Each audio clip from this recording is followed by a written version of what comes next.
Buonasera a tutti, un'ora dopo rispetto all'orario canonico, oggi alle 21 invece che alle 20, per avere con noi Tore Rittu. Ben trovato Tore. Buonasera a tutti, ben trovati. Tore Rittu, per i pochissimi che non lo conoscono, è uno dei nostri campioni della storia della box. La Sardegna ne ha proposto tantissimi nella sua lunga storia e Tore è uno degli ultimi che ha fatto onore alla Sardegna, che ha portato il nome della Sardegna in giro per l'Europa, per il mondo e che l'ha onorata con quella che è la nobile arte è capace di creare, quella di partire da situazioni in cui la determinazione, la voglia, molte volte la rabbia si traduce poi in arte, appunto, l'arte della scherma delle braccia, che in Sardegna ha avuto grandi interpreti. Tolerittu, come tantissimi, perché poi la box è questo, inizia con un'infanzia difficile, lo possiamo tranquillamente dire, Tore, è vero? Una famiglia chiaramente non agiata, delle difficoltà economiche, tanta sofferenza, però la voglia anche di portare con orgoglio il proprio nome. Assolutamente sì, diciamo che non è stata un'adolescenza semplicissima. Ho avuto, diciamo, la fortuna e sfortuna di iniziare la box da grande, perché comunque avevo 23-24 anni quando ho iniziato a fare, diciamo, la box. E poi ho avuto anche la fortuna di conoscere grandi uomini di valore come i miei maestri Alberto Mura e Maurizio Zenoni. Diciamo, sento delle interruzioni in mezzo, non so se è il vostro. Sì, ogni tanto si sente un po' la voce che viene a mancare, ma non mi pare. Io ho sentito in modo fluido il tuo discorso. Proviamo a... Sentivo tipo delle ringhiate, non sapevo. Sì.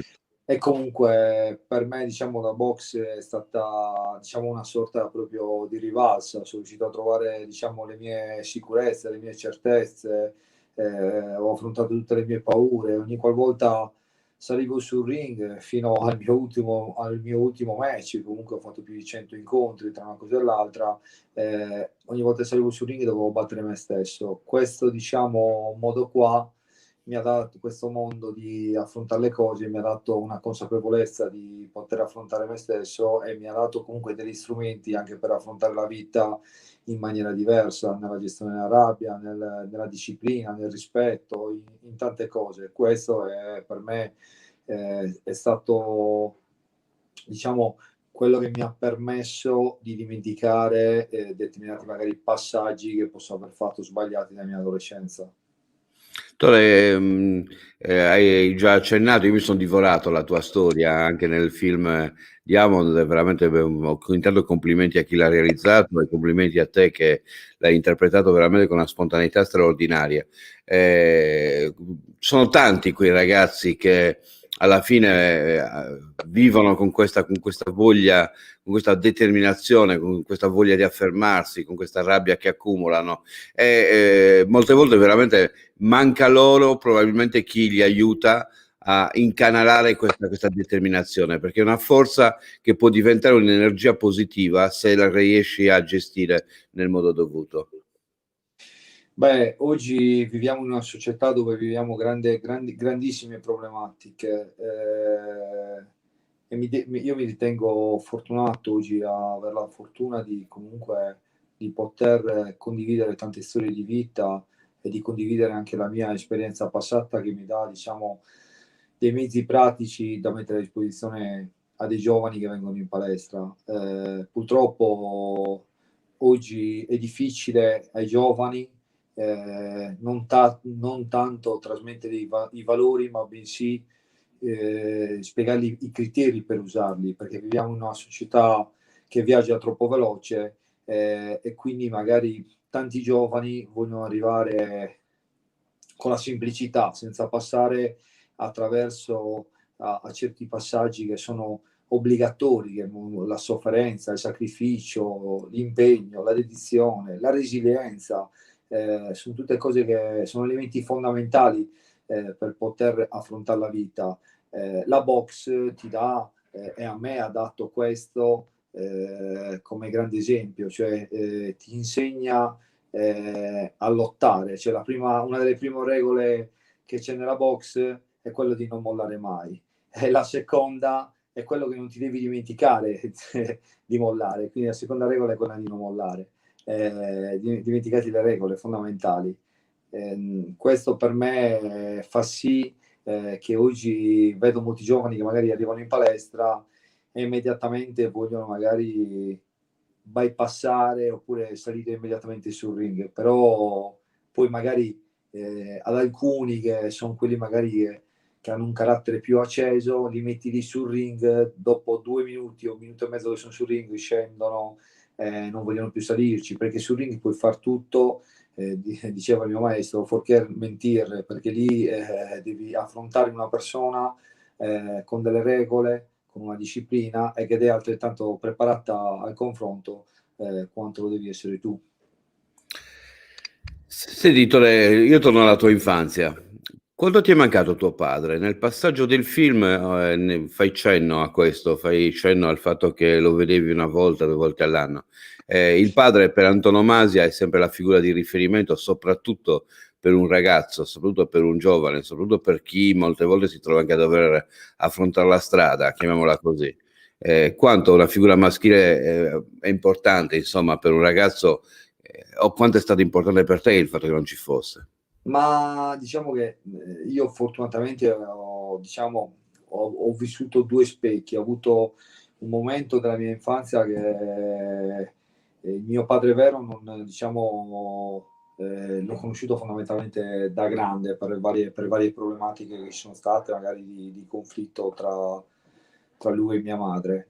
Però ho avuto un patrigno che ha cercato di ricoprire al meglio le vesti di padre.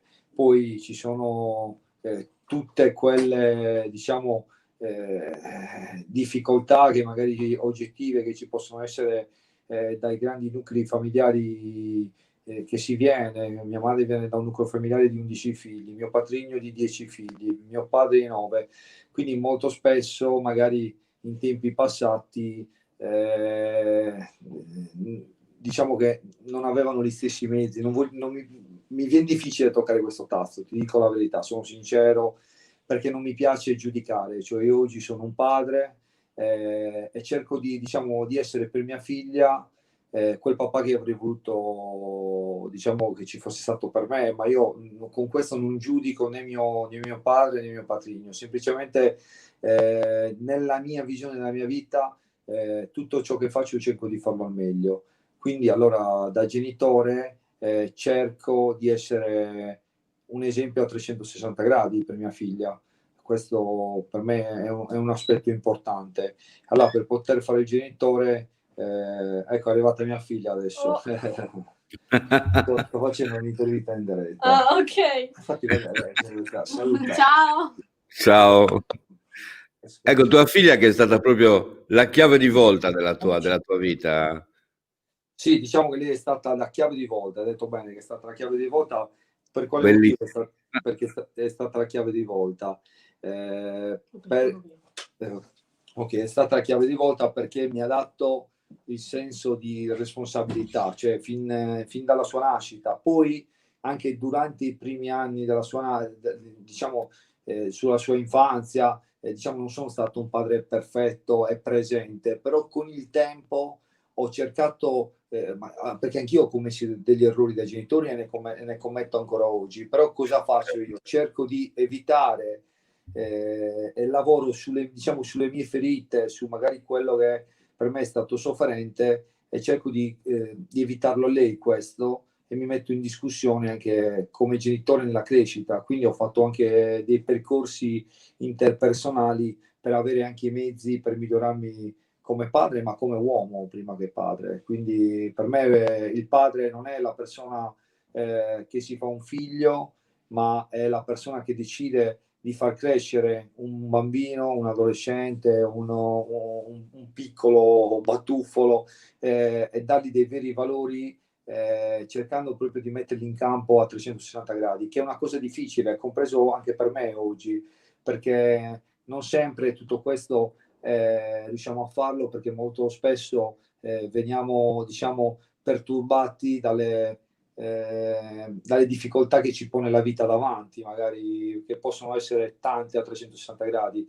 Il limite più grande, a mio avviso, è quello di fermarsi davanti ai propri occhi, cioè di rimanere ignoranti. Io è una cosa che non ho mai voluto fare, purtroppo ho preso solo la terza media, però è quello che non ho voluto fare, è rimanere ignorante. Quindi ho cercato di acculturarmi, di migliorare, diciamo, la mia mente, per far sì così di dare dei mezzi a mia figlia di capire quanto è importante lo studio, quanto è importante avere la voglia di mettersi in discussione, perché fondamentalmente oggi a 40 anni ti dico che la scuola è un gioco che ti prepara per la vita che ti troverai davanti, perché io la vita l'ho dovuta imparare sulla strada, cioè l'ho dovuta imparare con le ferite che porto addosso a 360 gradi, ma non quelle esteriori, quelle interiori che tieni dentro di te e solo poche persone conoscono. Quindi allora per questo, a mio avviso, alle volte, secondo me, anche da adulti ci dobbiamo fermare veramente un attimino e farci delle domande, perché non sempre magari riusciamo a essere i genitori che dovremmo. Intanto vi faccio i complimenti a questo discorso, che è un discorso da persona esperta e da persona responsabile.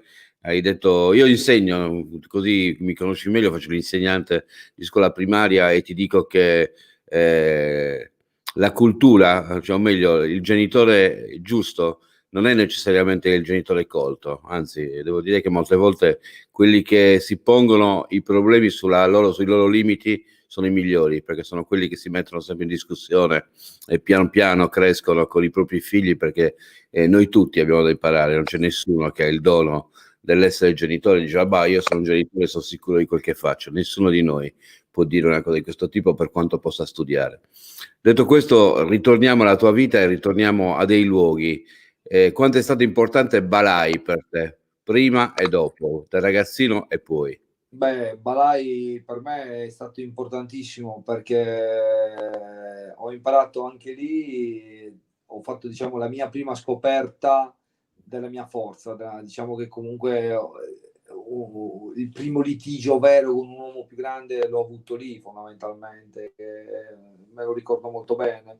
Ma poi non voglio solo ricordare il litigio, ma voglio ricordare anche il fatto che Balai aveva sempre la famosa roccamanna, che era una roccia che quando tu eri piccolino, che andavi lì, dovevi tuffare a 5-6 metri, o il ponte o il ferro di cavallo, che erano posti che avevano grandi altezze. Già il fatto di dover sfidare quel brivido, di affrontare una paura, di doverti lanciare insieme a tanti altri ragazzini, magari provando le capriole, i tuffi, il cosiddetto cabuzzone, tutti i tuffi, era già una fase importante. Io amo tantissimo la mia città, la mia terra, la Sardegna, ne sono proprio orgoglioso, vado fiero del record che detengo, del fatto di essere, visto che i sardi sono sempre stati definiti piccoli e bassi, esatto, di aver questo record, di aver vinto in due categorie che mai nessuno l'aveva fatto da sardo, e spero che domani arrivi qualche altro a battere il mio record, perché ne sarò altrettanto orgoglioso di questo. Ecco, ricordiamo che i tuoi titoli sono arrivati nella categoria dei pesi massimi, abitualmente massimi e massimi leggeri, massimi leggeri. Noi abitualmente abbiamo i pesi mosca, i mini mosca. Sì, noi abbiamo avuto sempre grandi campioni dei pesi mosca, pesi gallo, abbiamo avuto grandi uomini, burroni, ce ne posso elencare un'infinità, Maludrottu, veramente che hanno fatto la storia della box. Io nella mia umiltà totale sono contento di tutto quello che ho fatto, potevo sicuramente far di più, ma sono orgoglioso del mio percorso, perché per me tutto quello che ho vinto vale quanto un mondiale, perché solo io so cosa ho dovuto affrontare per le avversità della vita che ho dovuto affrontare a 360 gradi, ma come sono io, magari tanti altri a loro modo li hanno dovuti affrontare. Noi abbiamo avuto un amico comune, adesso ti propongo questo video, Tore.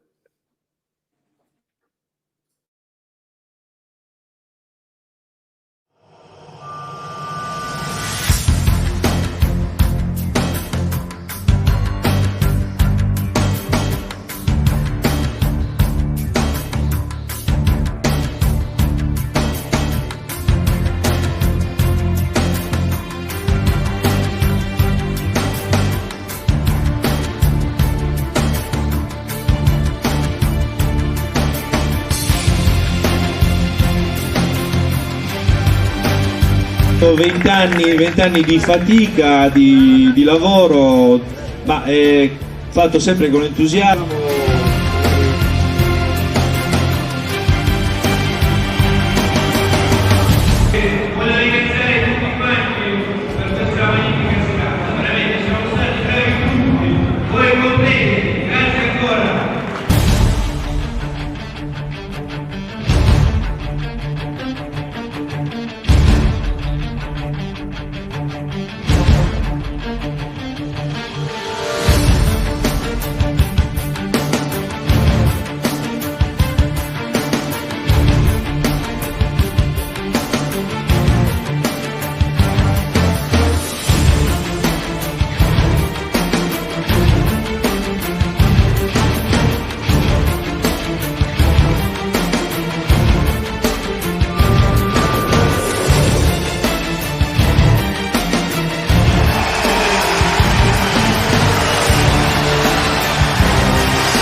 Il tuo maestro, Tore? Sì, è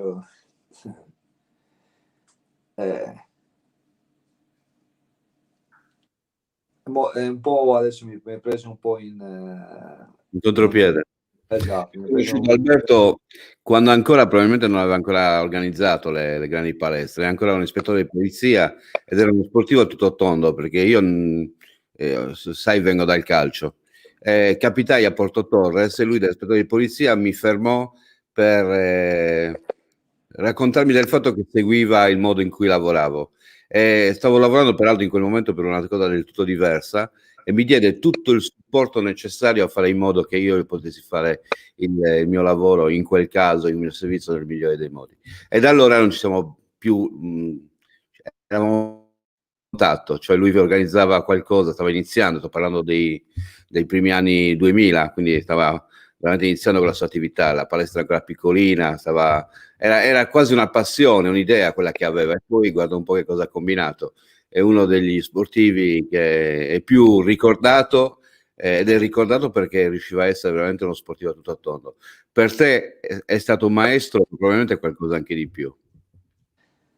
Per me è stato molto di più che un maestro, per me è stato un faro nella mia vita, una persona che comunque fin da subito mi trasmesse la sua capacità empatica, da grande trascinatore, perché comunque lui aveva questa capacità. Era un uomo che aveva grandi valori, cioè investiva molto sui giovani, ti dava la possibilità di comunque di riprenderti dai tuoi errori, e poi era un grande sognatore, cioè nel senso era uno che oltre ad essere un grande sognatore cercava in tutti i modi di mettersi e arrivare a fare grandi cose. E la mia carriera, se ha avuto se sono arrivato a un momento della mia carriera, quando sono arrivato all'apice, che sono stato tra i top 30 al mondo, potevo fare un europeo o addirittura potevo avere la possibilità magari di avere anche un campione del mondo che diceva di fare una difesa volontaria contro di me, che ero top 30, e lo devo grazie a lui tutto questo. Ma io grazie a lui non sono tanto per lo sportivo, per quello che ho fatto, ma bensì per quello che mi ha trasmesso a livello umano.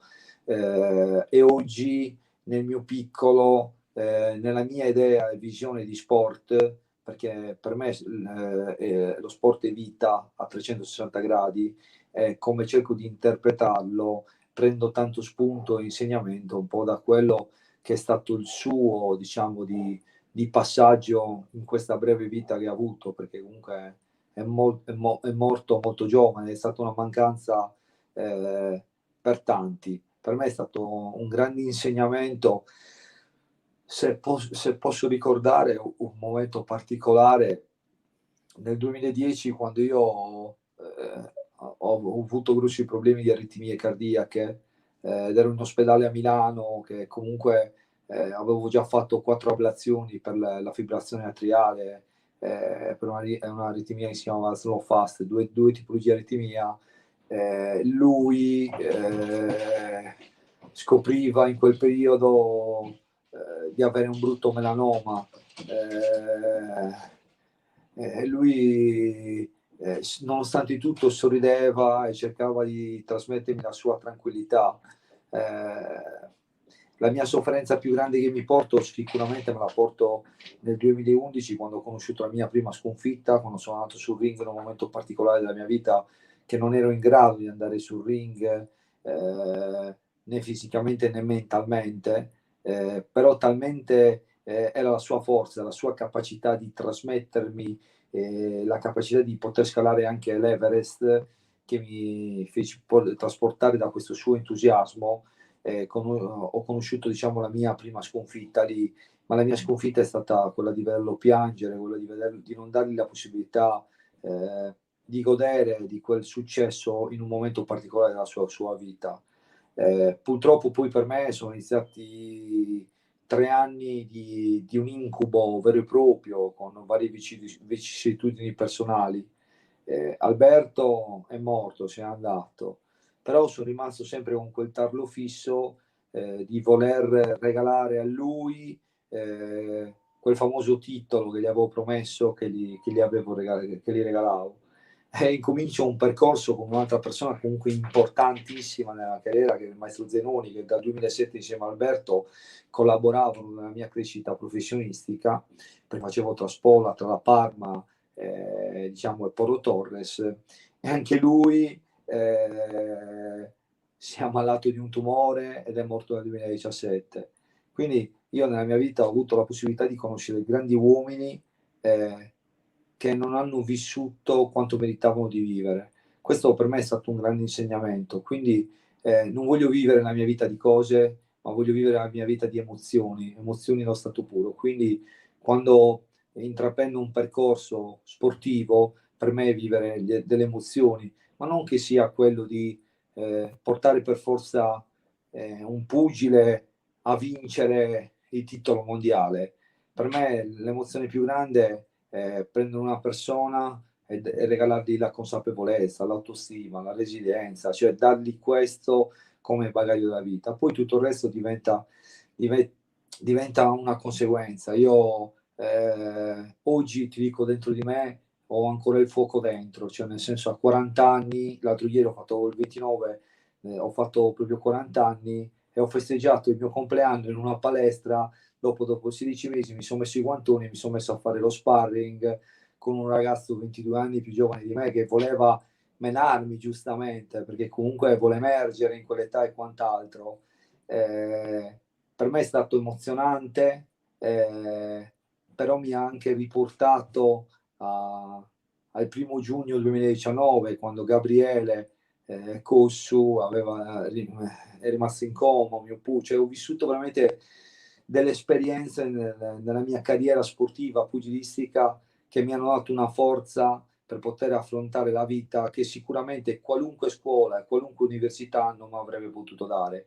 Quindi allora oggi mi godo la vita a pieno, me la respiro, e mi godo anche quelle sensazioni che prendo magari quando le persone vengono in palestra e vivono un mondo che è quello della box vera, che è la nobile arte, cioè quella della disciplina, del socializzare, del trovare, perché in palestra non trovi solo i grandi pugili, i grandi campioni, ma trovi anche quelle persone che devono sfattare il tabù, che magari ancora oggi gira. Quando vai in palestra di box ti rompono il naso, oppure quando vai in palestra di box ti devono menare. E quindi per loro già varcare una palestra, anche un semplice amatore o un bambino che magari è vittima di bullismo ed entra in una palestra dove si trova davanti magari 30 persone che sono lì, che faticano, sudano, e dargli dei mezzi per affrontare la vita, per affrontare comunque magari la scuola, oppure i rapporti con i genitori. Tanti per me mi ritengo fortunato, cioè io mi ritengo un privilegiato oggi, perché a 40 anni ho la fortuna di vivere di questo fantastico sport, lo vivo nel mio lavoro, lo vivo comunque a 360 gradi, sono orgoglioso di tutto questo, perché questo ho creduto in tutto questo vedendo Alberto che faceva comunque il suo lavoro di ispettore della polizia, ma allo stesso tempo cercava di fare quello di uomo di vita, insegnando la box, ma insegnando le persone a mettere dei criteri ben in campo dell'educazione, dei valori, del rispetto, perché Alberto comunque era una persona molto severa anche quando doveva esserlo. E se doveva chiudere la porta perché avevi sbagliato in maniera eccessiva, te la chiudeva. Eh sì, è così Salvatore, hai detto bene. Tu hai fatto più volte il percorso dal profondo, dal buio profondo, dal fondo del barile verso l'alto. Hai citato il periodo della tua vita più difficile, o almeno quello più difficile come pugile, quando in seguito all'aritmia ti venivano tutte queste paure.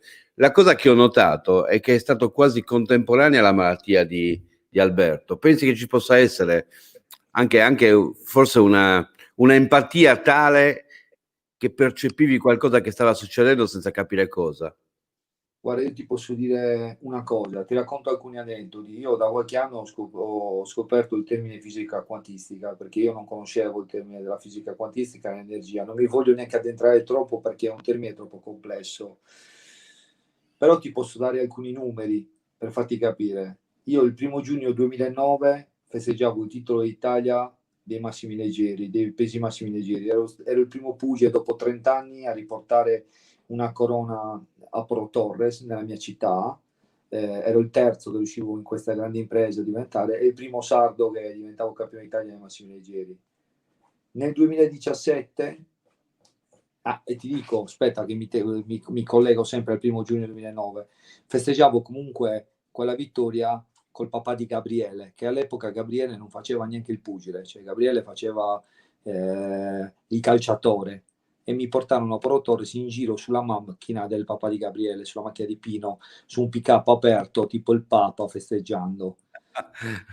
Sì, però la cosa bella che nel Gabriele poi dopo tanti anni ha iniziato ha iniziato diciamo a fare la box vedendo le mie diciamo vicissitudini sportive. Ha iniziato a tuffarsi a pieno nel mondo della box e con la morte di Alberto c'è stato un allontanamento da parte sua dalla box. Poi c'è stato un riavvicinamento in concomitanza con me in un momento particolare della mia vita dove mi è stato a fianco e abbiamo incominciato a costruire un percorso dove facevamo entrambi gli atleti, però io facevo sia la veste di atleta che allenatore.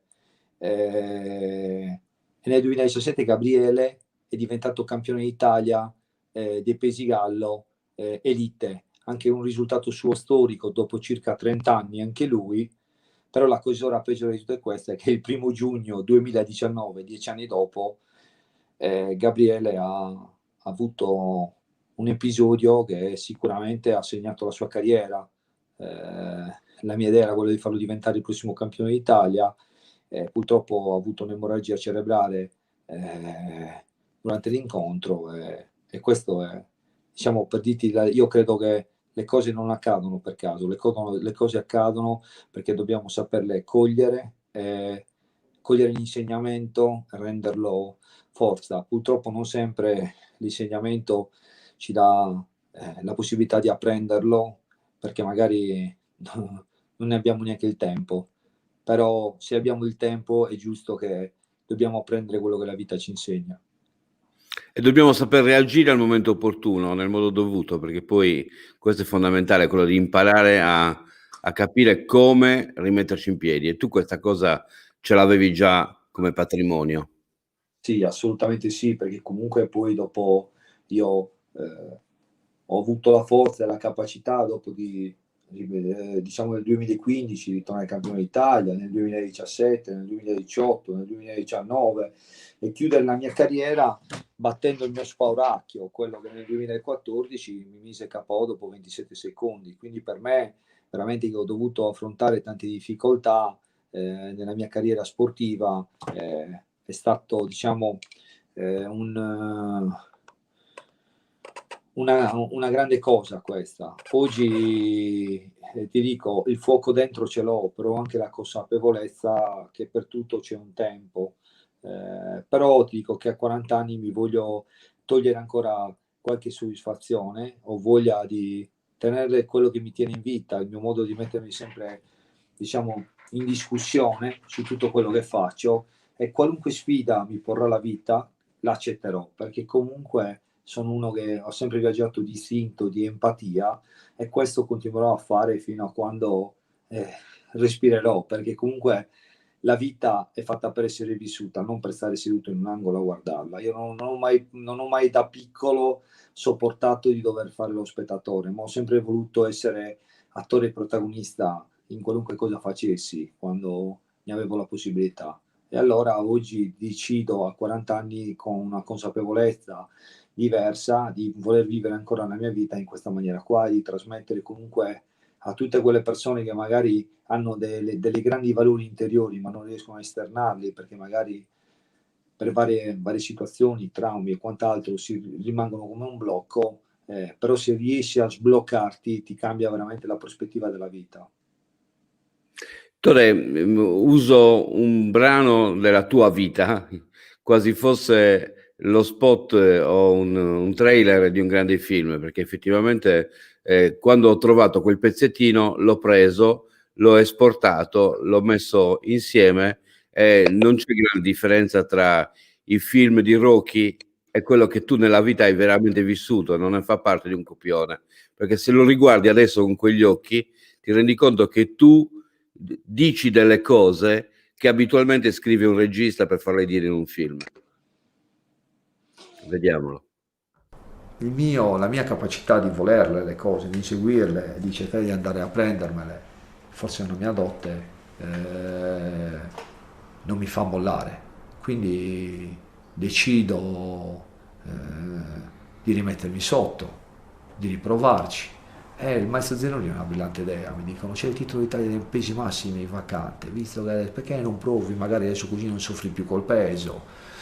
E io dico va bene, chi è l'avversario? Tu, Iaci.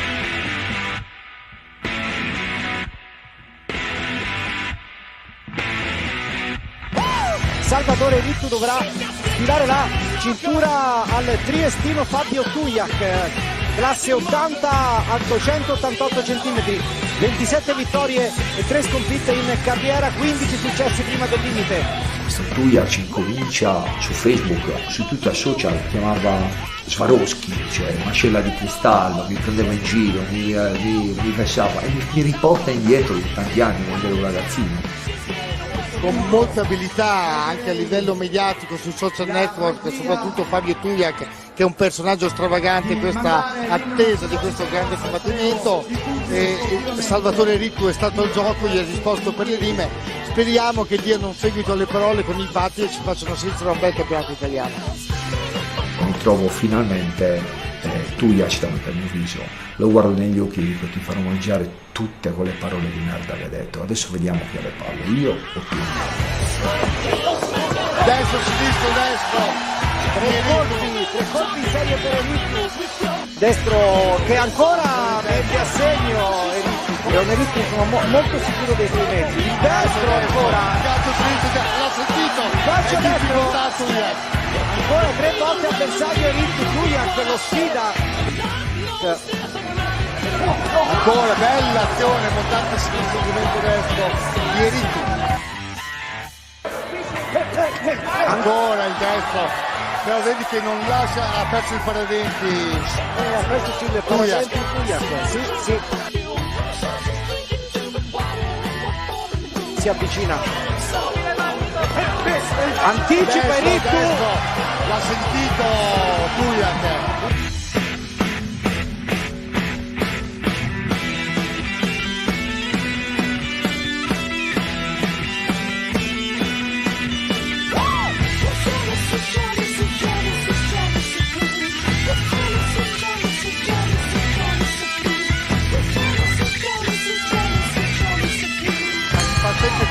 Quando viene colpito al tallone. Termina il match. La struttura tricolore dei massimi prende la via della Sardegna ed entra in casa di Salvatore Rittu da Porto Torres.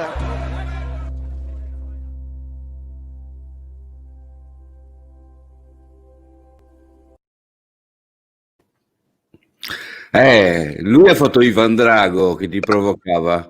Tu hai fatto Silvestre Stallone con gli occhi della tigre anche, perché ogni sguardo che c'era su quel ring era veramente da film. Beh, sul ring accade questo, una partita a scacchi fondamentalmente, quindi diventa anche un gioco psicologico oltre che fisico. Tu eri Prima, arrabbiato veramente.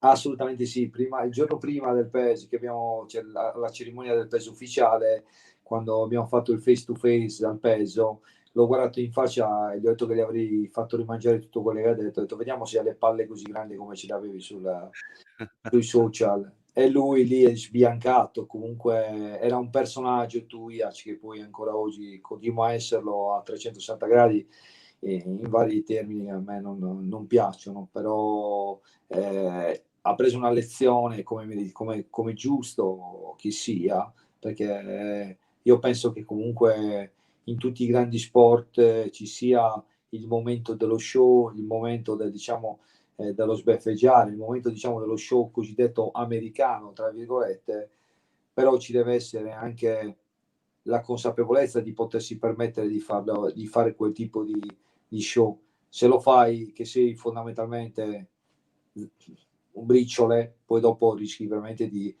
passare come polvere. Se devi avere una grande capacità e grande personalità per poter permetterti di fare quel tipo di show. A me non è mai piaciuto, non fa parte diciamo del mio modo di essere, anche se mi capitava durante l'incontro che facevo le smorfie al mio avversario oppure gli ridevo davanti, però era un momento più per dirgli come non mi è fatto male, ci sono, ma magari mi aveva fatto veramente male, quindi era un momento per nascondere un momento di sofferenza. Senti, abbiamo parlato della tua attività, rimarrei ore e ore a parlare di te come pugile, perché, per come l'hai interpretata la tua carriera, per come l'hai vissuta, ripeto, con questi alti e bassi, per come sei anche unico nel panorama dei nostri pugili, perché hai detto bene prima, pugili ai massimi, di pesi massimi non ne abbiamo avuto e sappiamo benissimo che si tratta di un tipo di pugilato diverso, perché poi ogni categoria del pugilato ha caratteristiche diverse, quindi ci sarebbe da discutere veramente a lungo su come un pugile sardo arriva anche a essere un campione italiano di pesi massimi. Però a questo punto dobbiamo fare il passaggio. La trasmissione si chiama Second Life e tu dalla tua vita, perché poi il pugilato è stato ed è la tua vita, ne hai tratto degli insegnamenti che stai mettendo in atto. La tua seconda vita è anche grande partecipazione alle sofferenze degli altri, cioè ti sei messo a disposizione per tentare di trovare soluzioni a chi molte volte del suo stato ne fa una malattia. Sì, io oggi ho deciso di investire su questo, ho preso l'anno scorso, ho fatto anche una scuola da mental coach che mi ha comunque dato degli strumenti comunicativi aggiuntivi a quelli che avevo, oltre a quelli empatici, diciamo, e pratici, che mi ha dato ancora più valore, diciamo, a tutto quello che è stata la mia esperienza, facendola consapevolizzare e capire. Oggi decido la vita facendo vari progetti, ma ho sempre avuto questa idea di box, ma non solo di box, di sport, perché per me lo sport, mi piace parlare di sport, non solo di box, perché comunque mi butto nel campo sociale, collaborando con varie case famiglia. Poi l'anno scorso abbiamo avuto con il mio amico Federico che mi ha dato una grossa mano un progetto che poi causa Covid l'abbiamo dovuta interrompere, mettiamo capo il bullismo, che era un progetto che stavamo portando nelle scuole e stava andando molto bene, ricevendo grandi risposte. Abbiamo fatto comunque circa una decina di tappe in varie scuole, non solo nel Sassarese, ma abbiamo avuto richieste da Castelsardo, da Ozieri, da più parti. E poi diciamo ho deciso di prendere una sfida molto difficile in concomitanza con la mia chiusura della mia carriera, che è stata un po' quella di Lello, anche un po' tutti conoscono, che non solo Lello, ne ha avuto tanti altri, anche Antonello l'altro che ha avuto a 190 kg, però Lello, la sua storia di vita mi ha preso proprio dentro e l'ho vissuta come una sfida da vivere in un viaggio condiviso tra me e lui, ma viaggio sportivo. A oggi Lello ha perso 110 kg, vede la vita in una prospettiva diversa, ha grande voglia di vivere la vita, e per me tutto questo mi fa emozionare. Ma ti dico Lello, ma ti potrei dire tantissime altre persone, vedere persone che magari per tanto tempo hanno fatto percorsi farmacologici con ansia e depressione, e magari sono riusciti a trovare una strada diversa da quella che doveva essere il farmaco. Sono tante le cose, sono veramente delle sfide che nella mia veduta di vita sono delle cinture. Io ho qua un paio di pantaloni che porto dentro qua in questo ufficio, che erano dei pantaloni che aveva Antonello Fonsa, che è un ragazzo che ho seguito per tanto tempo, ce li ho qua come una cintura. Quando tu alle persone gli dai comunque degli strumenti per affrontare la vita magari in maniera diversa, gli dai dei metodi per sbloccarsi, questo ti dà grande forza, e dà la possibilità magari a tanti giovani in una società come oggi, dove viviamo nel consumismo, dove viviamo in un mondo veramente dove è difficile oggi potersi portare a casa anche quello che ci viene insegnato a scuola, perché io me ne rendo conto, perché c'è troppa superficialità anche a livello educativo, cioè nel senso veramente oggi c'è un abisso. Se prima prendevi uno dell'80 e prendevi uno del 60, del 1960, non c'era una grande differenza. Oggi qua se prendi uno del 90 e prendi uno del 95 c'è già tanta differenza, ma se prendi uno del 2000 e prendi uno del 2005 c'è un abisso, perché è tutto troppo veloce, tutto. Cioè vedere ieri la morte di quel ragazzino di 11 anni di Napoli che si è buttato dal terrazzino perché magari a mezzanotte e mezza inconsciamente i genitori usava il telefonino, come fanno nel 90% dei casi, compreso mia figlia, perché io non mi sento di dover giudicare nessuno, ci fa capire che viviamo in una società che ci sta portando all'estinzione dell'essere umano. Cioè veramente così rischiamo di estinguerci, perché non abbiamo un ricambio generazionale. Perché come fai tu ad avere un ricambio generazionale se mandi avanti uomini che non hanno né valori né criteri per crescere? Cioè, io penso che sia una generazione molto sfortunata questa cosa, perché comunque ho avuto anche la possibilità l'anno scorso di fare diciamo, un progetto con dei pedagogici a livello pedagogico, vedendo i bambini che non hanno idea di cosa sia lo spazio, il tempo, il pericolo, che non conoscono il proprio corpo, perché comunque dove ci giriamo oggi viviamo con questo.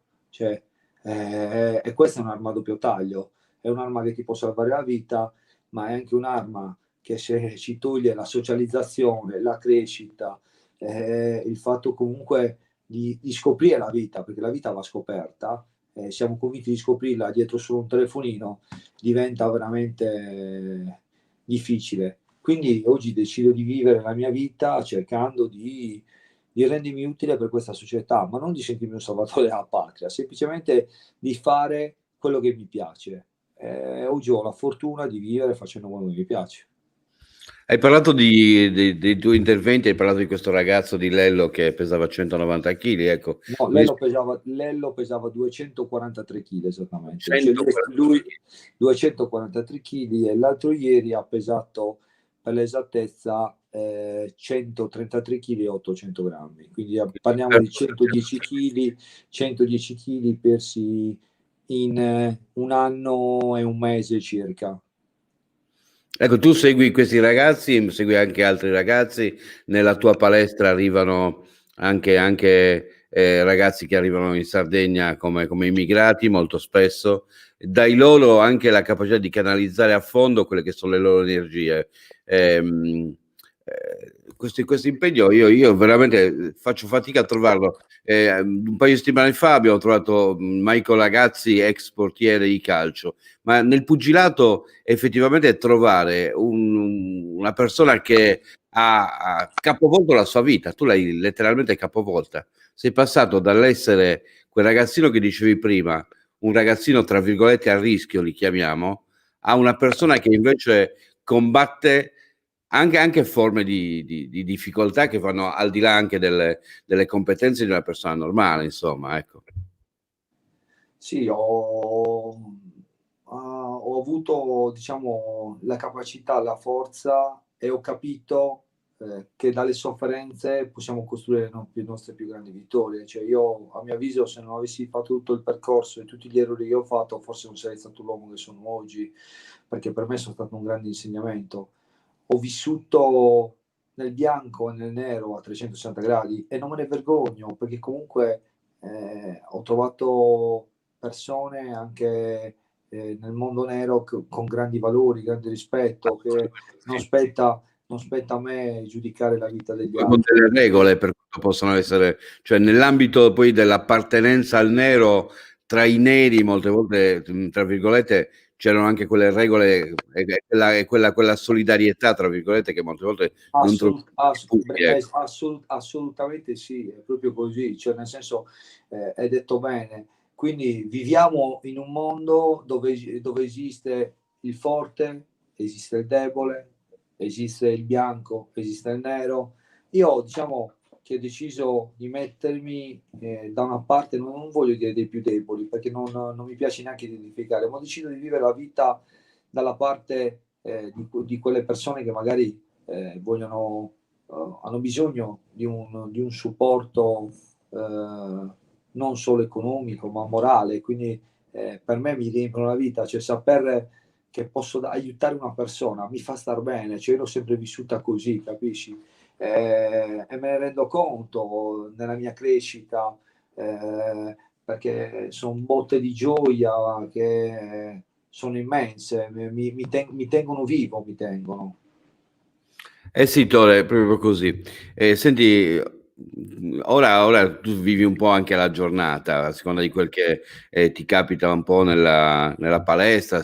Diciamo che la tua vita è a disposizione quasi, e la tua professionalità è a disposizione di chi varca quella soglia o di chi ti coinvolge in determinati progetti. Ma se tu dovessi, in questo momento, come facevi quando dovevi programmare un eventuale titolo italiano oppure un match a livello internazionale, dovessi porre un obiettivo, stabilire un obiettivo, qual è il tuo obiettivo oggi?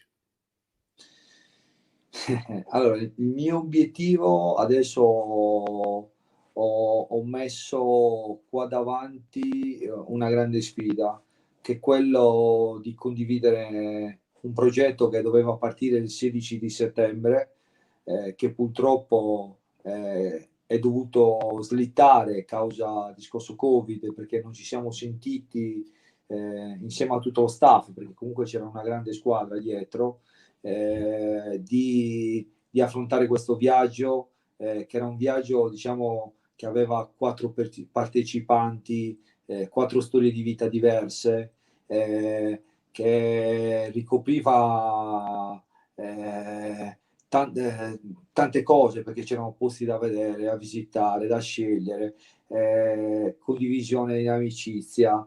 Era un viaggio che dovevamo fare dentro la Sardegna, condiviso diciamo in 18 tappe, ma in queste tappe veramente dovevamo fare di tutto e di più, con una sfida che avremmo dovuto affrontare con le bici, era il mezzo di locomozione.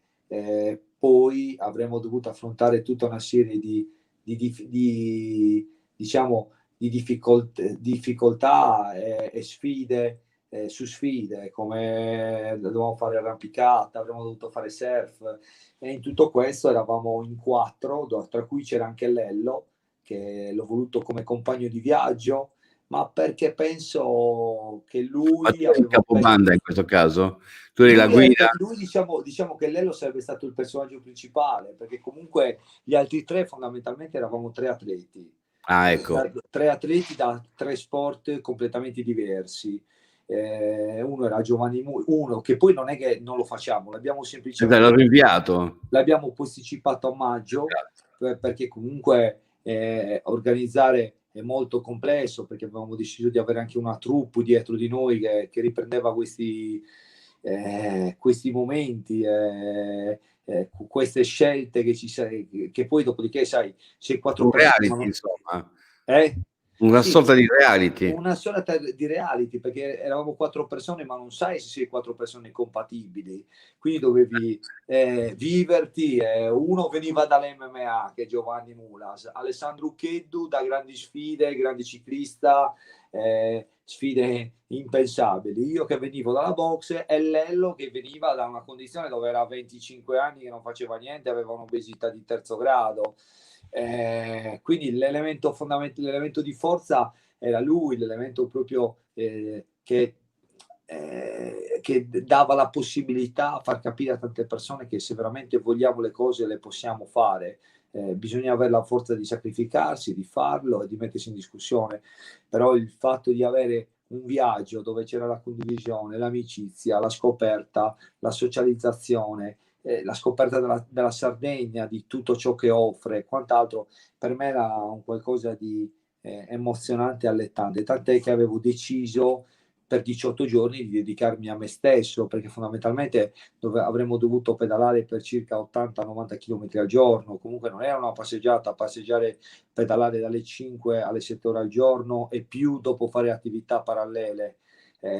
Però l'abbiamo rinviata, adesso il mio primo obiettivo è portare a compimento Animum con tutto il nostro staff e vivermi questa grande esperienza insieme a Lello, Giovanni e Alessandro. Quindi è semplicemente rinviata e avremo più tempo per prepararci, per avere maggiore interazione, per comunque conoscerci ancora più. Quindi sarà bello vedere, diciamo, mettersi in gioco ancora una volta e rendersi conto che comunque lo sport, fondamentalmente, qualunque sport si faccia, è condivisione. E oggi abbiamo tanta bisogno di condivisione, ma non condivisione su Facebook o Instagram, condivisione nel senso pratico della vita vissuta. Grazie Salvatore della tua intervista. Io anche personalmente, indipendentemente da Mab, che sono sicuro che come scelta sceglierà di seguire quello che tu farai, ma questo progetto in particolare mi preoccuperò di seguirlo anche con le altre forme di comunicazione che gestisco, perché trovo che sia veramente interessante questo connubio anche tra sport, conoscenza della Sardegna, conoscenza del sociale, integrazione, come la vogliamo chiamare, perché poi sì. Sono tutti termini che vanno a pieno, sono termini proprio che rientrano in quello che sarà questo grande viaggio, che il viaggio è un viaggio dentro di noi fondamentalmente, e sarà bello viaggiare dentro di noi e al suo tempo scoprire una magnifica terra come come la Sardegna, che a mio avviso non è valorizzata per quanto merita di essere valorizzata. Grazie ancora Salvatore e complimenti per il tuo cammino. Non mi sento di chiamarla la tua evoluzione, ma il tuo cammino, perché poi si tratta veramente di tappe che hai fatto prima da atleta e adesso al di fuori con l'esperienza che hai maturato, però passo dopo passo. Quindi questo continua a crescere. Complimenti e in bocca al lupo per tutti i progetti e spero che chi seguirà o ha seguito, ma seguirà soprattutto questa registrazione, magari trovi il modo anche di darti una mano, magari di unirsi, perché poi hai detto bene, bisogna compattarsi, trovare la sinergia, riuscire a trovare il cammino comune se vogliamo uscire anche da determinate situazioni e avere quel principio di solidarietà che poi ci porta a darci una mano a vicenda se vogliamo uscire da determinate situazioni. Grazie. Assolutamente, io vi ringrazio per l'ospitalità, per questa chiacchierata, mi avete regalato comunque una tempesta di ricordi e di vita vissuta da vivere, quindi vi ringrazio a voi, è stato un piacere e ringrazio tutti i telespettatori. Grazie ancora. Buonasera a tutti, appuntamento la settimana prossima.